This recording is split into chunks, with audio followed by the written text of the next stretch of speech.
नमस्कार. श्री शिव महापुराण रुद्र संहिता सतीखंड अध्याय क्रमांक 36. वीरभद्राकडून इंद्रादी देवांचा पराभव. श्री गणेशाय नमः. ब्रह्मदेव नारदांना म्हणाले, हे मुने, वीरभद्राला पाहून सर्व देवांनी धैर्य एकवटले. महाबली इंद्र वज्र घेऊन ऐरावतावरून लढण्यासाठी पुढे सरसावला.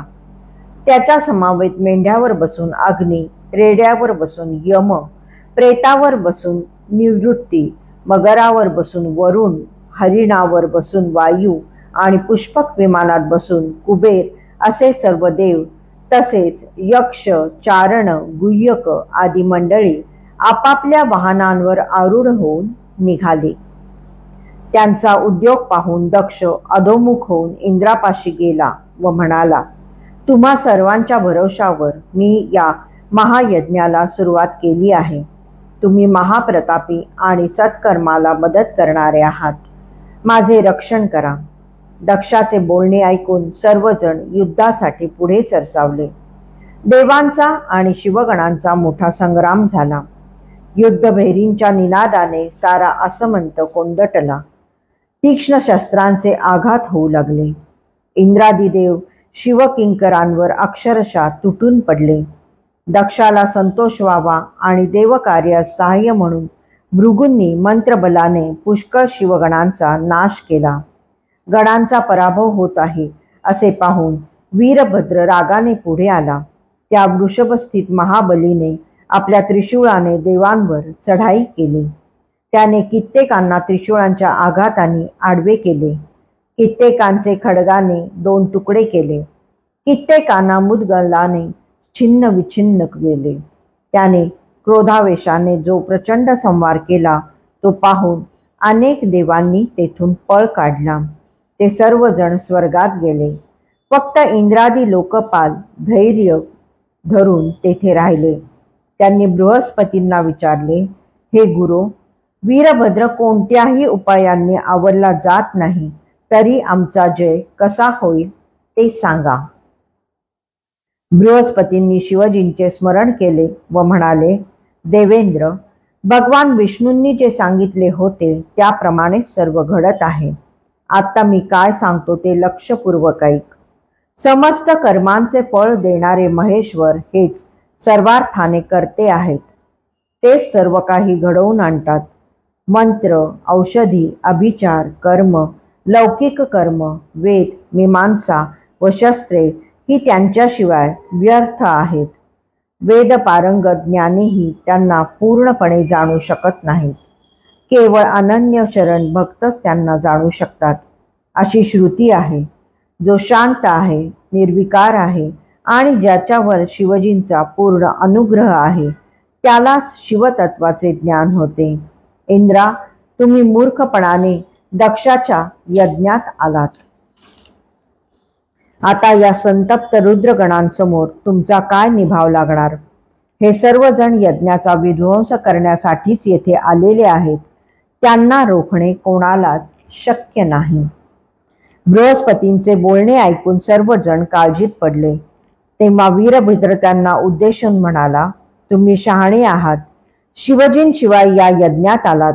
आता माझ्या पुढे या. मी तुम्हाला यज्ञाचे फळ दाखवतो.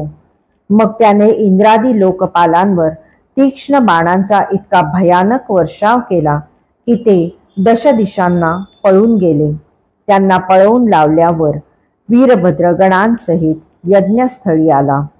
त्याला पाहताच ऋषींची पाचावर धारण बसली. ते विष्णूपाशी येऊन म्हणाले, रमानाथा, तुम्ही साक्षात यज्ञ स्वरूप आहात. दक्ष यज्ञाचे रक्षण करा. तुमच्याशिवाय हे कार्य अन्य कोणीही करू शकणार नाही. त्यांची विनंती मान्य करून चतुर्भुज श्रीहरी सुदर्शन चक्र घेऊन युद्धासाठी बाहेर पडले. त्यांना पाहताच वीरभद्र भुवया वक्र करून म्हणाला, विष्णू, तू आधी महादेवांच्या शब्दांचे उल्लंघन केलेस आणि आता माझ्याशी युद्ध करायला आला आहेस. तुला एवढा कसला गर्व झाला आहे? शंकरांची वैर करण्याची तुझ्यात ताकद आहे काय? तू कोण आहेस आणि त्रैलोक्यात तुझे रक्षण करणारा कोण आहे? तू येथे का आलास याच्याशी मला काहीही देणे घेणे नाही. तू या यज्ञाचे कसे रक्षण करणार आहेस हेच मला पाहायचे आहे. सतीने येथे काय केले ते तू पाहिले नाहीस? दधीचीने काय सांगितले होते ते ऐकले नाहीस का? तूही दक्षासारखा कुत्सित मनाचा झाला आहेस. ये, पुढे ये, मी तुझी छाती त्रिशूळाने विदीर्ण करून टाकतो. शिवजींच्या पवित्र महात्म्याचा तुला विसर पडला काय? मी तुला पृथ्वीवर आपटून ठार मारीन आणि तुला जाळून तुझे पीठ करीन. जो कोणी तुझ्या रक्षणार्थ येईल त्यालाही ठार करीन. त्याचे बोलणे ऐकून श्रीहरी हसून म्हणाले, वीरभद्रा, मी तुझ्यासारखाच शंकरांचा सेवक आहे. मी त्यांच्या विरुद्ध नाही. दक्षाने यज्ञाला येण्याविषयी माझी पुन्हा पुन्हा प्रार्थना केली म्हणून मी येथे आलो. तो अज्ञानी आणि मूर्ख आहे. कर्मकांडावर विश्वास ठेवणारा आहे. शिवजींप्रमाणे मीही भक्तीच्या अधीन आहे. दक्ष माझा भक्त असल्याने मला येथे यावे लागले. तू रुद्रांच्या क्रोधापासून उत्पन्न झाला आहेस. त्यांच्या आज्ञेने या यज्ञाचा विनाश करण्यासाठी आला आहेस. मी यज्ञांचा रक्षक आहे. या यज्ञाला वाचवणे हे माझे पहिले कर्तव्य आहे. म्हणून तू तुझे कार्य कर, मी माझे कार्य करतो. आपण एकमेकांचे निवारण करू. मग त्यात जे व्हायचे असेल ते होवो. ते ऐकून वीरभद्र म्हणाला, श्रीहरी, तुम्ही माझ्या स्वामींवर भक्ती आहे हे ऐकून मला आनंद झाला. आता मी काय म्हणतो ते ऐक. जसे शिवजी तसा तू आणि जसा तू तसे शिवजी असे वेदांचे म्हणणे आहे. त्यांच्या आज्ञेचेच आपण त्यांचे सेवक या कार्याला प्रवृत्त झालो आहोत. या यज्ञाचा विध्वंस करणे हे माझे कर्तव्य आहे, तर रक्षण करणे हे तुझे उत्तरदायित्व आहे. अर्थात आपण आपापली कामे करूया. तेव्हा विष्णू म्हणाले, वीरभद्रा, तू निशंक होऊन माझ्याशी युद्ध कर. तुझी सर्व अस्त्रे माझ्यावर चालव. नंतर मी स्वस्थानी जाईन. त्यांचे बोलणे ऐकून वीरभद्राने शंकरांचे स्मरण केले.